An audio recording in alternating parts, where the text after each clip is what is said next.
Thank you everyone for coming, and I think additional people will join as we get going. We're here to talk about healthy aging, strong bones, and muscles for life. I'd like to thank Deborah McConchie and Alexi Upchurch, who's working behind the scenes, and the HBS Women's Association for hosting today. My name is Ji-Won Park. I'm from the MBA class of 1993. My career background has mostly been in management consulting, and after a career break, I'm currently working in an early stage startup geared toward family caregivers. So I'm in my late 50s. I've already gone through menopause, which was so much fun. It's nice to be past that. And I'm going to share a little bit today about my experience with osteoporosis and strength training in particular, before I turn the podium over to Kaari, which is the strength training group that has been very helpful for me in my quest to improve my bone health. So I have a number of risk factors for osteoporosis. I'm just over 5 feet tall, so I'm petite, I'm slim, I'm Asian, as you can probably tell, and my mom also has osteoporosis. But honestly, I didn't think that I would end up with it because I took vitamin D supplements, I exercised a lot, I run, I walk a lot, I do lots of other exercise. I eat well, I eat lots of Greek yogurt like on a daily basis, so I'm getting calcium, and I even eat kale, like organic kale, no less. So no one else in my family will eat it, but I did. So I thought I was doing all the right things. And when it turned out that I actually have bad osteoporosis from one of my DEXA scans, I was really surprised and frankly upset. I thought this would be a good talk to have just to help other alumni within the HBS Women's Association to learn more about prevention and treatment for osteoporosis, especially as it relates to strength training. And I wanted to talk about my journey. I went and I met with two endocrinologists, and they recommended some lifestyle changes for me. So one was to get 1,200 milligrams of calcium daily, spread over 3 or 4 servings every day, ideally 4 or 5 hours apart. And that's basically because you can only absorb so much calcium in one sitting. So just having lots of calcium at once is not going to get you what you need. And preferably, you should get it from food and beverages versus just popping a pill. Also, you want vitamin D. Most people need vitamin B supplementation, but it is possible to get too much vitamin D, and you do need it to absorb the calcium that you're taking in. So it's a good idea to have yourselves checked. And then finally, resistance training or weight-bearing exercises were recommended to me by both endocrinologists and also my menopausal gynecologist, whom I'd been talking to about hormone replacement therapy. So they all recommended very, very strongly that I start doing this other kind of exercise that I'd never really undertaken before. So that was all great. The calcium was easy to fix, but when it came to the exercises, I was really at a loss. I didn't know specifically what kind of exercises to do. You know, you hear about strength training, but what does that really mean? How do I make sure I'm doing it correctly? And how do I make sure I'm not going to injure myself? So I talked to my doctors, but as you can probably guess, they're really not in a position to be giving you detailed exercise advice. They're just not set up to do that. So I sort of went looking, and a friend of mine, because it turns out that so many of us, especially, you know, those of us who are postmenopausal, so many of us have osteoporosis or osteopenia or are en route to getting there, that it's something that really should become much more top of mind. And if there is something that you can do to try to address it before you get to the point of finding out that you have these conditions, you're way ahead of the game. So that was the purpose for today's talk. So a friend of mine who was a bit older and had done quite a bit of research on strength training told me about Kaari and their strength training program specifically for osteoporosis. She had done quite a bit of research, recommended the program strongly. She did it with a bunch of friends and spoke really highly of it. And I myself did the program. I've had huge benefits, like game-changing benefits from doing the program, just in terms of strength, balance, flexibility, being less prone to injury. I even had a random pain in my elbow that started once I went into menopause. I tried physical therapy for it. It didn't help. But lo and behold, I did one of the myofascial release exercises that I'd never even heard of when I was doing the Kaari program. And immediately it just disappeared. It just cleared. So, I had some other benefits as well. I'm now the proud owner of two weighted vests, which I had to use a weighted vest for the Kaari program. And now when I'm out doing my walks, I will be wearing my weighted vest. My bone density has improved quite a bit. And I have to preface by saying that I did go on hormone replacement therapy, HRT, as it's sometimes abbreviated. And it wasn't just for bones, it was for a bunch of other reasons as well. But I think that the combination of the strength training, the getting the right amount of calcium at the right time, the vitamin D supplementation, the hormone replacement therapy, that all of that entire package has really made a big difference. In my spine, I used to have osteopenia. You get a DEXA scan, which is imaging that tells you what your bone density is. And so my spine has gone from osteopenia to being totally normal. I'm no longer at any increased risk for a fracture in my spine. And my hip, while I still do have osteoporosis in my femoral neck, which is a part of the hip joint, it's less bad. It's gotten better. So I feel like I'm in a much better place in terms of my bone health. And later on, I'm very happy to answer any questions during the Q&A about things questions that I can answer, although I have to caveat by saying I'm not a doctor and I can't give medical advice. So with all of that, I would now like to introduce Kaari. And we have two representatives with us here today from Kaari. Kaari Prehab provides virtual exercise programs coached by osteoporosis experts to help you safely and effectively boost your bone density. The programs are suitable for strength training novices, just as I was, and are adapted to each individual's needs and skill level. Alongside bone health, program participants improve muscle mass and power, as well as balance, posture, proprioception. That basically means knowing where your body is in space, and functional mobility. Kaari Prehab collaborates with leading osteoporosis organizations, including the International Osteoporosis Foundation and the Bone Health and Osteoporosis Foundations. Those are two organizations that were mentioned to me, excuse me, by my endocrinologists. Sorry. Kaari's CEO, Jenni Tarma, is with us here today, and she has many advanced certifications in varied realms within fitness training. She is a certified Yoga Alliance ERYT 500 yoga instructor, an RRCA endurance running coach, a CrossFit Level 1 trainer, and yoga medicine therapeutic specialist and senior instructor. She founded Kaari to offer people safe, effective, and evidence-based movement strategies to support lifelong well-being, strength, and resilience. She's here today with her colleague, who is the Osteoporosis Program Director, Michaela Smith, whom I've had the privilege of working with, and she will introduce her later. So with that, thank you, Jenni, for being here today, and please take over. Thank you so much, Siobhan, for that wonderful introduction. We are very habituated here at Kaari to extolling the many benefits of strength training, including for bone density, but you just did that all for us. So thank you so much.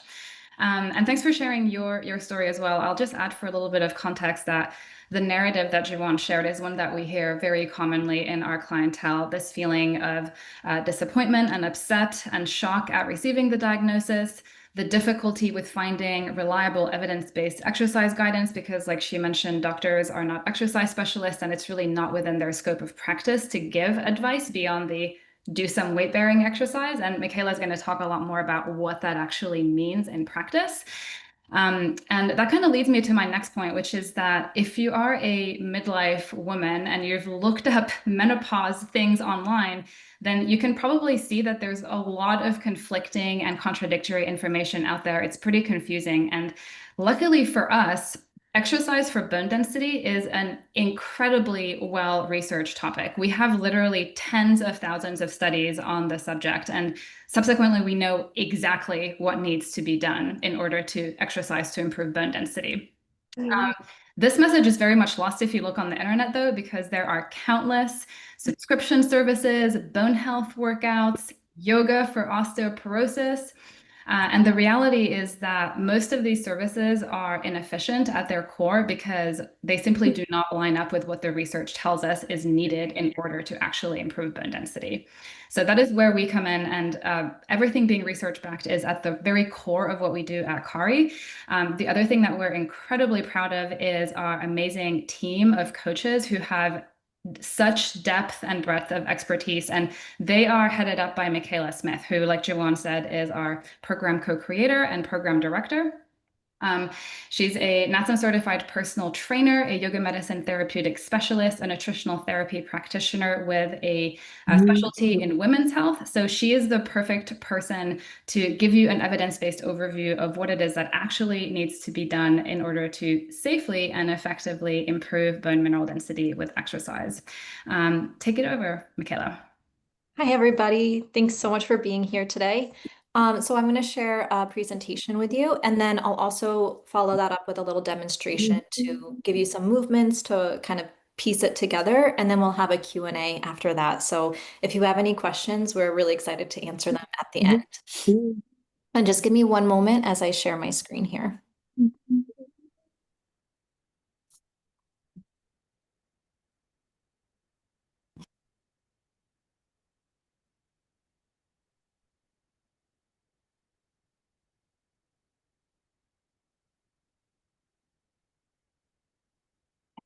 There we go. We should be okay.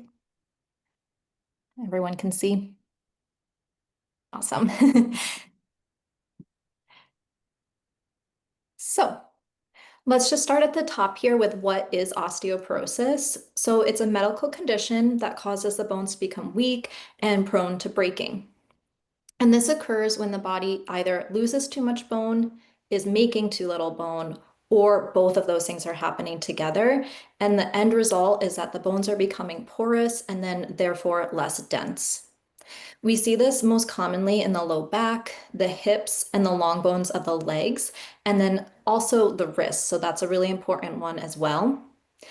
And then big concerns that come up with osteoporosis are fractures. So as the bones become less dense, the risk of fracture increases greatly related to falls or related to compression fractures, which are fractures that occur in the vertebra of the spine.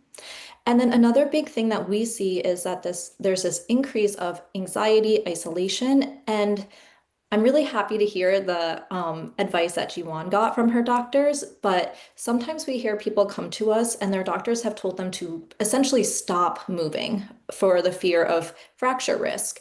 And that lack of movement is actually the exact opposite of what we need to kind of find the solution to osteoporosis. So that lack of movement becomes a really big concern, actually. The physiology of osteoporosis is that we have two main cells. I included a third in here, but we're really going to focus in on osteoblasts. So osteoblasts are the cells that build new bone. They're responsible for that formation of new bone. And then osteoclasts are the cells that break down bone tissue, so they're resorbing bone. Osteoclasts are really important. They're an important part of the cycle of getting rid of kind of that old bone that needs to get taken care of, but we also need that osteoblast in there to keep everything in balance. The third cell that we have here is osteocytes, and these are mechanosensors, and they're detecting strain and they influence the activity of those first two cells, the osteoblasts and the osteoclasts. In osteoporosis, the osteoclast activity is outpacing the osteoblast activity. And then again, there's that result of the deterioration of the bone and that increase of fracture risk and fragility of the bone. I pulled in some information about estrogen because this is a women's health topic, and we're here with the Women's Association. So I really wanted to just talk about estrogen a little bit here. And estrogen has a lot of really important roles in bone health. It helps to support the bone formation through keeping the osteoblast activity high, and it also helps to reduce the death of osteocytes. So when osteocytes are kind of dying more quickly, there's less of that response to the mechanical strain on bones from our strength training, and therefore we're not getting as much osteoblast activity. So that kind of feeds into each other there. It also minimizes that bone resorption, and it helps with calcium balance. Overall, when estrogen drops in menopause, we see an increase in the osteoclast activity, so we're losing more bone, and a reduction in the osteoblast activity, so we're making less bone. And again, as a result, that accelerated loss of bone density. And obviously, a preventative approach before menopause is imperative, but you can still make changes after menopause as well, so don't let that kind of make you feel like you're behind in any way. I also wanted to pull in a little bit of information here about sarcopenia. Sarcopenia is that progressive loss of skeletal muscle mass, and that is associated with aging. And estrogen, again, plays a really big role in sarcopenia. So as our estrogen declines, we see a reduced effect of that anabolic effect on muscle tissue, meaning that building effect. So we have a reduced ability to kind of build that muscle tissue. We also see a decrease in mitochondrial function and an increase in oxidative stress and inflammation. And both of those things can just lead to an overall feeling of weakening and kind of losing that muscle mass on the body. I won't go into every single piece of information on these next two slides, but I did want to include them because muscle really, really matters for our overall health and wellness. So it impacts just about every single system in our body. It plays a really big role in our physical strength and function. It is so important for making sure that we maintain mobility, balance, postural support, and it even reduces joint pain. There's also huge metabolic effects of having more muscle mass on your body, including blood sugar support. So we actually see an increased risk of diabetes as people lose muscle mass because that muscle acts like a little suitcase for your glucose to kind of get packed into and utilized. It also has an increased resting metabolic rate. So we tend to have more of that calories burned at rest when we have more muscle mass on our body. So again, it's kind of helping to support that overall body composition. Again, we've got hormone health. So myokines are immune cells that kind of create this overall response in the body when we move our muscles that stimulates a healthy immune response, and that losing muscle reduces the effects of estrogen. Sorry, gaining muscle reduces the effects of estrogen loss in peri and postmenopausal women. And then, of course, we have that bone health piece. We've kind of touched on that already. And then cognitive health. We also have a couple more things here. So we've got cardiovascular health, immune health, we've touched on a little bit, and then just this overall quality of life. So we really want to think about that in the big picture so we can kind of narrow in on each of these bullet points. But I really want you to think about that muscle as being an overall improvement in your quality of life, reducing chronic pain, chronic diseases, all-cause mortality, and increasing longevity. So When we go through menopause or as we're approaching menopause, we see that decrease in estrogen. We also see that paired with that decrease in bone density. So we have some intervention that we want to kind of bring to minimize the risk of osteoporosis and the concerns that are associated with it. So when we look at a really substantial osteoporosis intervention, what we're looking to do is slow down or prevent bone loss, increase bone formation and strength, reduce fracture risk, and then provide community education and empowerment, because this can be such an isolating disease and it can be really scary when you're diagnosed. So we want to give you the sense that you're not alone, you are empowered to make changes in your body, and give you the education to feel like you have the right direction to head in to make those changes. In our program, we use 3 pillars to really holistically approach improving bone density. And the first one is effective and progressive loading. The second one is improving posture. And the third one is building up balance. So effective loading means that we're going to be increasing the density and the strength of the bones. Improving posture is part of reducing that fracture risk because of the risk of compression fractures increasing with a more rounded forward posture. And then once again, balance is reducing that fracture risk, because the less risk you have of falls, the less risk you have of fractures. So coming into our first pillar here, and this is our favorite, not our favorite, but it's one we just love to talk about, and that's effective loading. So what does that mean? What it means is that we're looking at this idea, this Wolff's law, that states that bones adapt to the mechanical loads that are placed on them to become stronger. And I just want to kind of also say here that the opposite is true. So your bones react to a lack of load or a lack of stimulus or stress, and the result is that they become weaker. So when we see clients who have been told by their medical team or people in their life to kind of back off from exercise, it's a really unfortunate position for them to be in, because they're actually doing the opposite of what their bones need to increase that density. So that's where that education comes in, that actually loading the bones is really, really important, and it is the key to creating the change that you want. And then in the case of osteoporosis, we just want to be really purposeful with how we load the bones.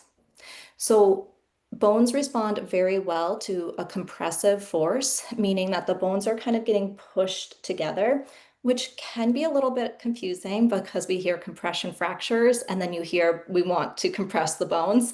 So we want to make sure that when we're creating that healthy compression, that the bones are aligned where the vertebra is nicely stacked with that good posture, so that we can evenly load the surface of the bones, rather than those compression fractures, which tend to happen at the front of the vertebra from getting loaded too often in that more rounded forward position. So we bring that really healthy posture in, and then we find that healthy compression.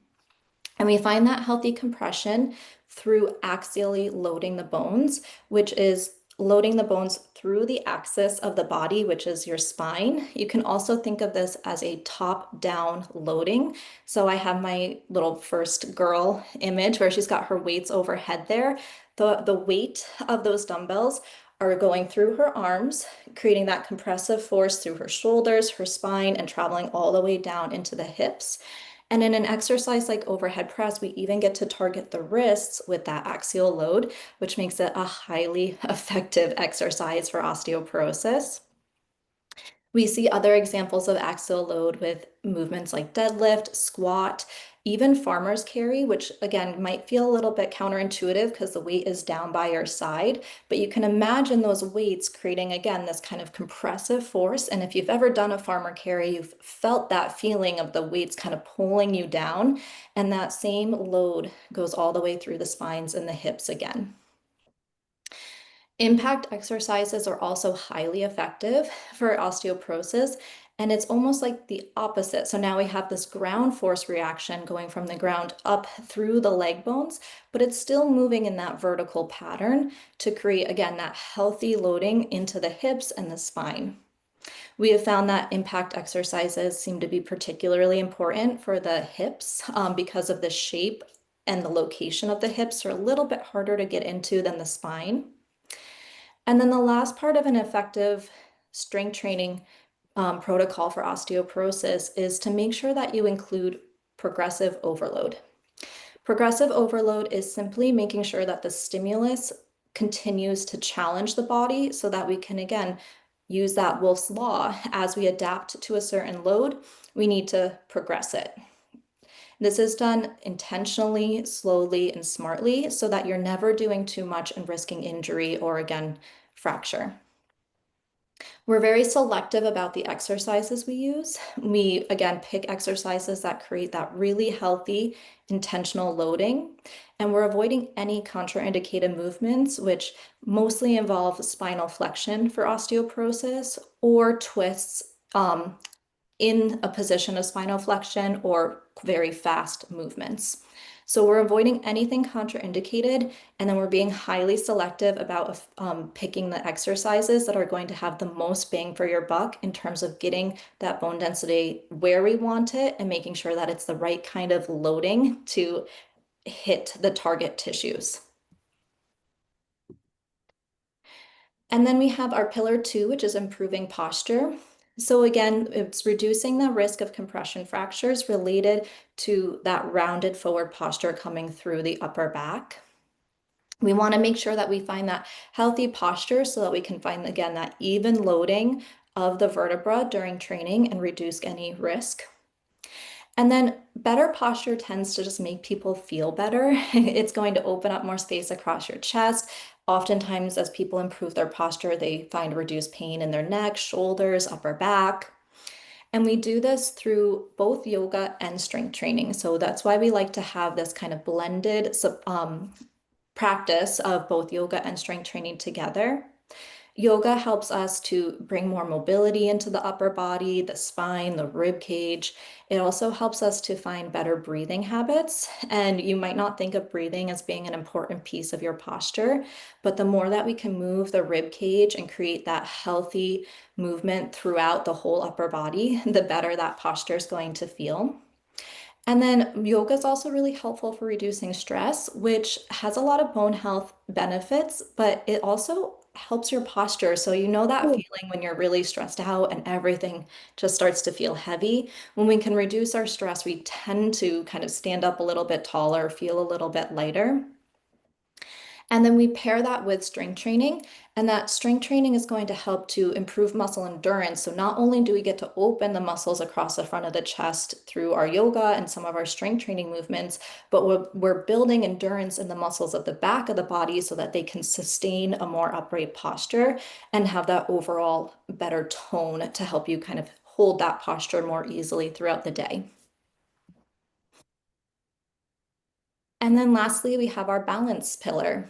So again, that balance pillar is a really important piece of reducing that fall risk. And there's 3 components that make up balance. That is your proprioception, your body's kind of inner awareness of where it is, using mechanosensors in the muscles, the tendons, the joints themselves that just kind of sense your body's position in space. Balance is also made up of the visual system, your eyes giving input into your body about what's around you, where to place your feet,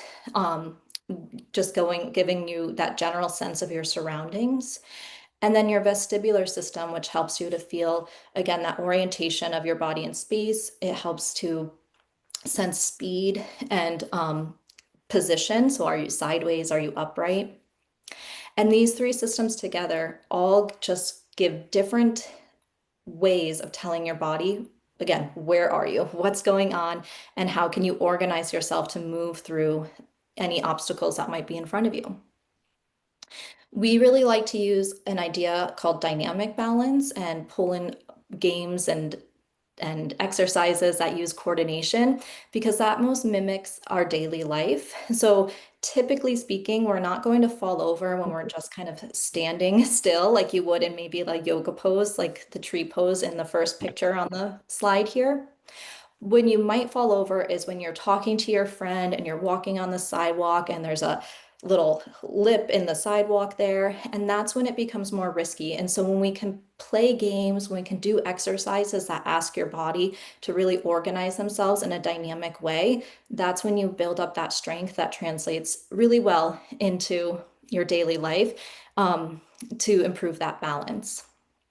Strength training itself has many exercises that ask you to utilize balance while you're performing the exercise.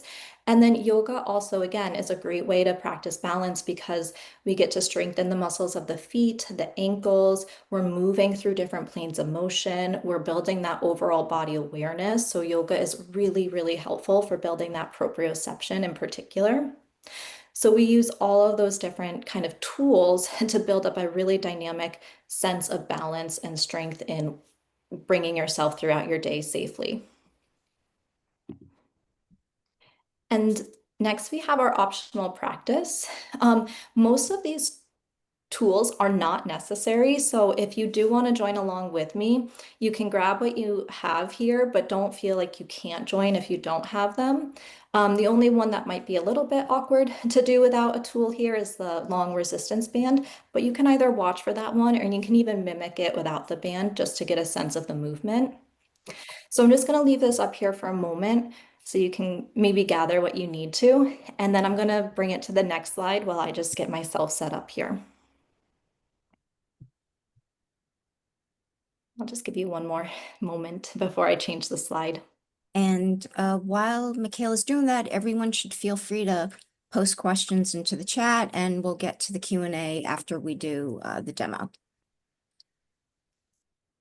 Awesome. And then here's a slide that just tells you when we have our upcoming program dates. We also wanted to offer everyone here a special discount off the price. So we have a little coupon code here, and you can scan the QR code as well if you want to visit our website and learn more.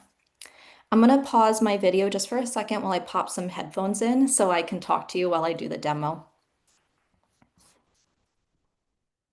Larry, I'm going into the gym to do these exercises with her.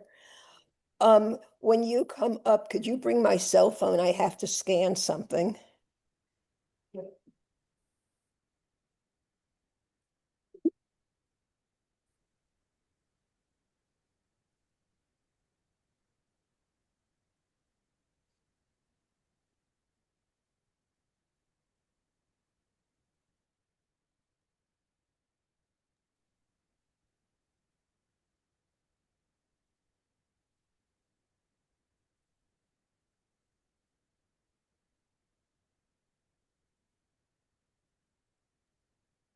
I just want to test before I step back. Can everybody hear me okay? Okay, great. And then I'll stop screen sharing so that you can see me a little bit better. Or that might have already happened here. There we go.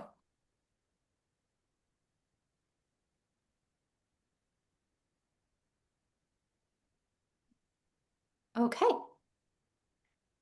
So for our movement practice today, I wanted to start off with just going over some really basic movement patterns, being squat and hinge. So we talked a little bit about posture and the importance of keeping a nice neutral spine and to reduce the risk of compression fractures. So once again, one of the biggest contraindicated movements with osteoporosis is spinal flexion, particularly when it's loaded. So if you are picking up a heavy load of laundry or something like that with a rounded spine, that would be a potentially risky move.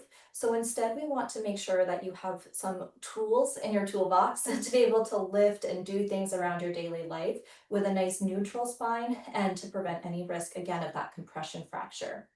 So let me just show you what a rounded spine or spinal flexion looks like, and then two tools that you can use to be able to move around and pick things up without coming into spinal flexion.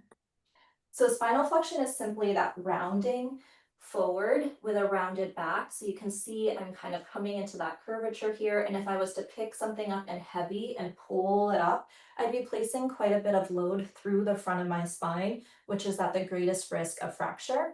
So instead, we want to either use a squat or a hinge to move through those types of patterns.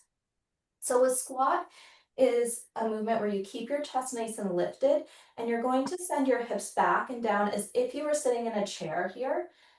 And you're bending at your knees and your hips, but your spine is staying relatively vertical here. It doesn't have to be perfectly upright. It can lean a little bit forward, but see that difference of my spine staying nice and long versus rounding forward.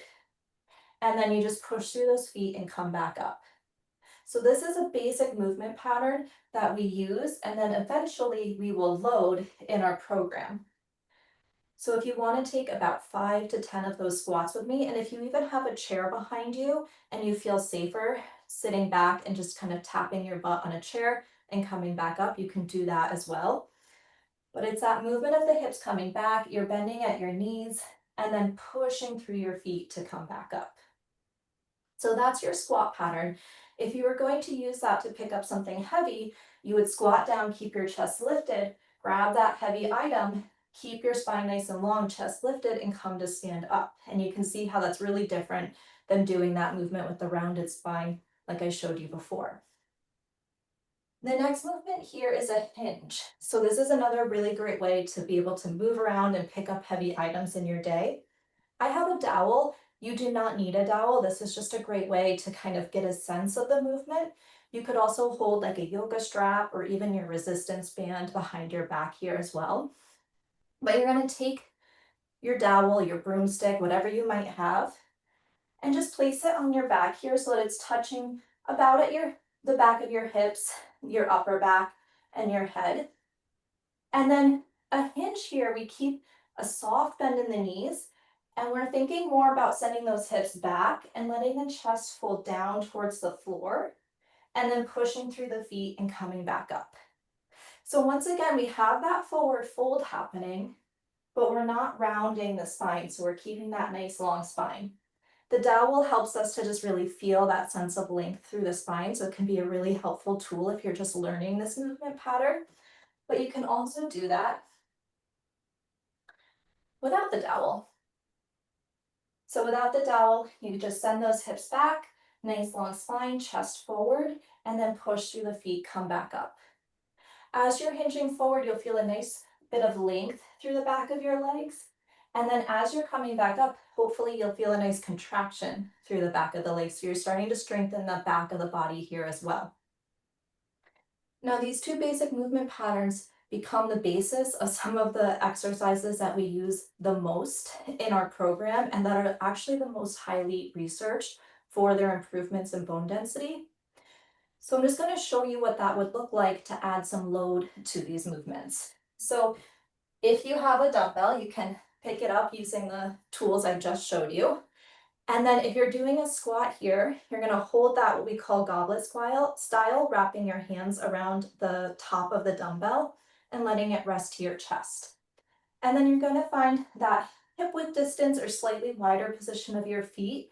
And this is our squat. So we're going back to the chest staying nice and lifted, the hips going back and down like you're sitting in your chair, and then pushing through your feet to come back up. So this becomes one of the movements that we use the most often to help build bone density through the wrists, the spine, and the bones of the legs. And then we can do that same exact kind of loading pattern here with our hinge. So instead we're going to hold it in our hands, one on each side, and then soft bend in those knees and send the hips back as your chest lowers down to the floor. And imagine like you still have that dowel on your back here, so you can't round your spine, you're trying to stay connected to that imaginary dowel. This exercise in particular is actually a really wonderful posture exercise as well, because we're getting the back of the legs and the glutes, but we're also getting a lot of posture work in the effort of keeping the spine long and reaching the chest forward. So not only does this become a really effective movement pattern just for safety in your everyday life, but it starts to improve bone density and improve posture. So we're checking off multiple boxes at once there. Both those movements translate beautifully into everyday life. So picking up groceries, picking up laundry baskets, grandkids, dogs, whatever you might need to pick up in your day-to-day life. That's how we kind of train to do that. And then another strength movement that I wanted to talk about today was the overhead press. So I had that little graphic of the woman doing this exercise. And once again, this is an important exercise because of how effective it is for loading all of the bones most associated with osteoporosis. So I have two kind of light medium weights here. You could also grab a couple of soup cans or even just hold onto maybe a pair of balls, like a tennis or myofascial ball. And then we're going to bring those weights to our shoulders here. And I'm just going to try to back up so hopefully you can see me because the weights are going to go overhead. And then we're going to just simply press those weights overhead, and I'm just going to kind of come into a half kneel position so you can see me, but you can do this standing up as well. And then the weights are going to come back down and then press overhead. So once again, if you imagine that idea of that axial load, I'm going to put one weight down so I can point with my other. We've got that top down loading through the wrist, the spine, and the hips here, which makes this one of our favorite exercises for osteoporosis. Practicing this again also opens up a lot of mobility around the chest and shoulders and can help to improve posture. So again, we're checking multiple boxes off at once. If you'd like to take a few reps of those overhead presses, feel free.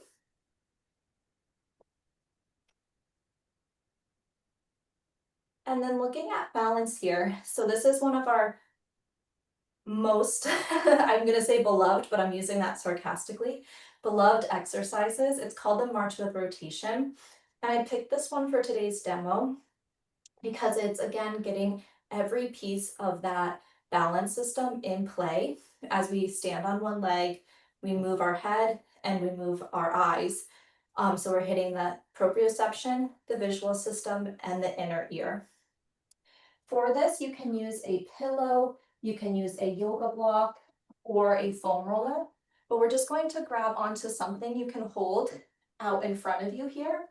And if it's something that's a little bit heavier, keep a softness in your elbows and you can hold it a little bit closer.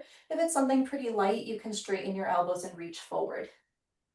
If balance tends to be a little tricky for you, just set yourself up next to a wall. So if you need to, you can tap your hand to the wall and just regain your balance.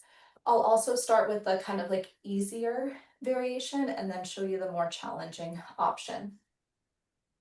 So with that pillow reaching out in front, you can tap your toe to the floor, and then you're just going to gently rotate in the direction of that front leg. Let your gaze and your head go with you, and then come back forward. Set that foot on the floor and tap your other toe to the floor and rotate over that leg. Come back forward. If that's feeling like it's the right amount of challenge, feel free to take a few reps just like that. Or if you feel like you're pretty stable and you want to level it up a little bit, the next time that you step forward, you're going to lift that foot off the floor and then again, rotate over that leg, come back and step the foot down, lift the opposite leg and rotate to come back forward. Good. Don't be surprised if one leg is a little bit harder than the other. And again, if you're having fun kind of playing with this, take a couple reps and notice that challenge that happens in the foot and ankle as it wobbles. Try not to get discouraged by that. That is your proprioception doing its job. So that's actually perfect if you find that you're finding some wobbles in your ankle. So just take another one there. And I've got one more exercise to show you to touch on to posture here. And this is our band pull apart. We have lots of exercises that we use for band pull aparts, or excuse me, for posture.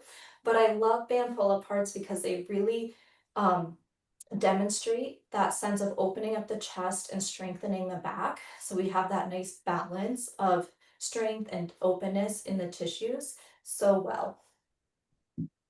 So you're going to catch on to your resistance band here, and you can either hold it with both loops in your hand, that's going to be harder. It's going to be more resistance, or you can drop half of the loop down. If you have a resistance band that's just like one long loop, just hold either end. And then hold that out in front of you, wrap your fingers around and just drop those shoulders down away from your ears so the neck is nice and long. And from here, as you exhale, pull that band apart and feel the muscles of your shoulder blades squeeze together. And then carefully come back to center. So just don't let that band whip you back to center, control the movement. If you don't have a band, feel free to just reach your arms out, maybe give your fists a little squeeze and imagine like you had something with some tension and then try to pull it apart and just feel that sense of your back engaging as your arms move wide and then pulling forward. So you can see that there's this kind of pattern happening here, whereas the back body engages, the chest opens, and then you're just coming back to center. So once again, we're opening that posture up, strengthening and engaging the back and coming forward. With this one, just be careful that it's not turning into an elbow movement. I see that happen sometimes. So elbows stay nice and straight and it's like you're just trying to take your thumbs further apart and then bring them forward. And if you've been doing a few rounds of those, you might start to feel your back getting a little bit hot and heated, and that again is a really good thing.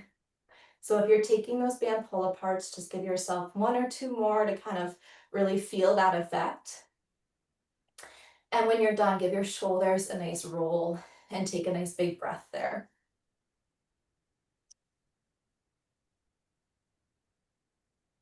And then those are our demo exercises here. So pretty kind of short and sweet, but I wanted to go over just the big picture ideas. If you have any questions while I'm over here, I can answer them. Otherwise, I'll come back to you.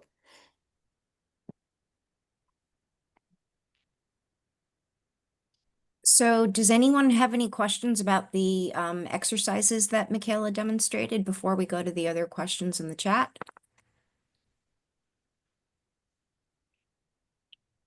Okay, I think we're all good on that front. So we had a couple questions. I think Elaine asked about possible strength training programs in the Austin, Texas area. And maybe Jenni, you can talk a little bit about options. Absolutely. Yeah, we get asked this a lot. And unfortunately, you're not really going to like the answer. It's that there might be somebody locally to you, but probably not. That's actually one of the big reasons why we made our program virtual, is because there is a massive lack of access locally to suitably trained professionals. The best thing that we can recommend if you want to work with somebody in person is to go to the Bone Health and Osteoporosis website and look at their registry of bone fit qualified professionals. Now, the caveat that we have to make there is that the bone fit certification is a weekend course, so it's not a very comprehensive training by any means. And when you're looking through the list of people in your area, what you're looking for is a strength trainer, not a Pilates teacher or a yoga teacher or even a physical therapist, because unless they are qualified to progressively strength train you, they are not going to be able to give you the right movement modality and program to actually improve your bone density. Okay, super. And then I think Kate asked about the Forme bra. I don't know if either of you are familiar with that.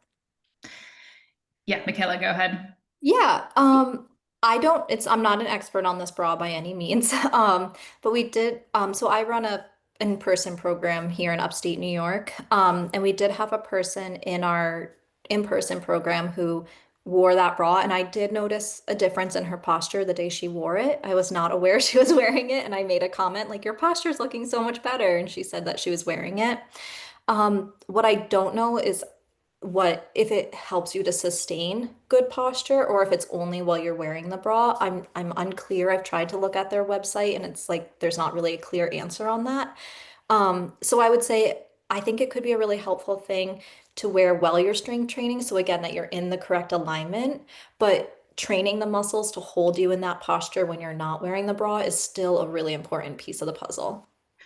I was going to add to that. I think that's a perfect answer. And the analogy that I would make that is that it's like wearing the bra is like you did a banded pull apart, but somebody else did the work for you. So it's helping you to passively get into that more optimal alignment, but you ultimately want to develop the muscular strength and awareness to maintain that position yourself.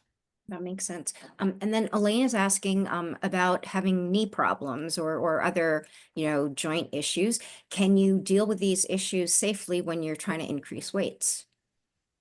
Yeah, so oftentimes joint pain can be a result of having not enough stability or strength around, like, let's talk specifically about the knee, around the knee. It could also be around the hip or the ankle because it's kind of sandwiched between those two joints and sometimes suffers the consequences of what's going on above or below it.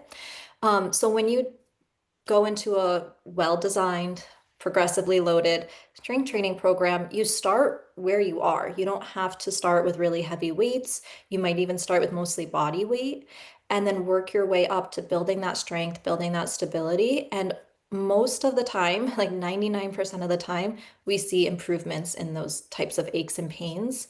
And if it's a result of something like arthritis, movement actually is the medicine because that movement is what's going to create more synovial fluid around the joint space and help to keep that joint lubricated and healthy. So it's all about just, again, finding that starting point that's appropriate for you and progressing it nice and slowly with a qualified trainer. And I actually, Elaine, I was concerned about that as well because I've had some hip bursitis. Sometimes I have issues with my knees. So I was concerned as well.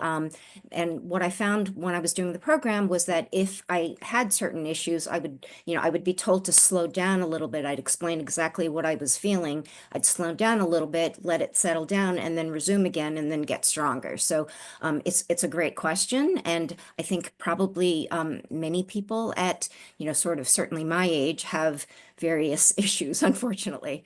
And then Catherine is asking, how many reps of the exercises do you recommend and how many days a week? This is a complicated question, and I can't really give like a blanket answer to it. It's going to depend on the exercise, your starting point, how much weight you're using. So, I know you're asking like what weight and how many days a week. It all kind of just depends. I'll give a broad answer with the caveat that, again, this is not an answer for everyone, but we tend to work around an 8-ish rep range, assuming that you're using a weight that feels challenging at those 8 reps. So, how many days a week? We in our program do 4. And then once we shift into the maintenance program, we actually drop it down to 3. The 12-week program, that we start everybody with. We call it kind of like the foundational work. It's like you're building a really strong foundation. You're building the habit of showing up for your weight training. And then once you've kind of built that strong foundation, you can drop it down a little bit to give you some more free time, more recovery time. And you might be pushing a little bit harder in the 3 days of a week that you're working out once you have that strong foundation. So an extra recovery day can be really helpful at that point. But if you're doing weights that are more like dumbbells, kettlebells, stuff at home, versus like heavier weights like barbells at the gym, I would suggest probably at least 3 days a week to make sure that you're getting enough volume of the loading, to kind of follow what the research is suggesting. And I'll just add to that broadly speaking, these are the exact kinds of questions that people have a lot of difficulty resolving on their own if you're just trying to cobble it together at home. This is why having a qualified coach in your corner is really, really helpful because they can not only give you the program so that you are getting cumulatively enough loading to move the needle on your bone density, but they can also make sure that the exercise selection is correct because, like Michaela implied, the loading needs to be happening in a very specific pattern with the weight positioned in a specific way relative to the target tissue in order for it to be having the intended effect. So not all strength training is created equal if we're looking for a very, very specific outcome. So it does really help to have somebody who's knowledgeable and can work with you individually, like what we do in our program, so that you don't run into this situation of like, I don't know how many reps I should be doing, how much weight, when should I increase? I'm not recovering well, my knee hurts. Basically, all of these questions are something that we can assist with in our program. And what are the kinds of weights that you recommend that people start out with? And I'm guessing it depends on the particular exercise, right? Yes, that's going to be very exercise dependent. In general, upper body movements are going to be lighter than lower body movements just because of the size of the muscle. So, like an overhead press, you're never going to overhead press as much as you can squat because your legs, your glutes are such big muscles in comparison to your shoulder muscles. We do have an equipment list. So if you sign up for the program, we give you an equipment list and we have suggested weight ranges for each of the exercises in the program. But I say suggested, like firmly, boldly, because it is truly just a suggestion. You might be above that, you might be below that, depending on your experience coming into strength training. So if you're really new, you might be below a little bit. If you've been strength training for years, you might be like, what are these numbers? And need to go a little bit higher. So it's a little bit hard just depending on the person in front of you to give it a kind of broad answer like that. And it depends on where you're at too. Like Michaela said, we have a very thorough intake process in our program. So the recommendations that the coach is making for you are based on the information that they have about you from your intake form and the live movement assessment that we do with the physical therapist at the start of the program. So it's very hard to make specific recommendations without having that context on somebody and then seeing how they're actually responding to the exercise stimulus. So the feedback that the coach receives from you as you're making your way through the program tells them how to coach you better as well. And I know for me, I started at the very low end of all the suggested weights, and then I slowly worked my way up till I got really strong. So I was proud of myself. Debbie is asking, do you still get benefit if you're only doing strength training twice a week and aren't really increasing the weights over time? To a point, once you've adapted to those weights, there is no more adaptation happening. So that's where that progressive overload concept comes into play.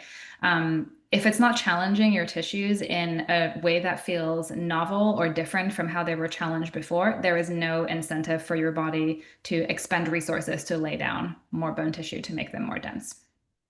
So you are maintaining a good baseline of fitness, though, so that's always helpful. Do we know of any, Susan is asking, do we know of any Boston area osteoporosis exercise resources if you've had a fracture and need someone to work with?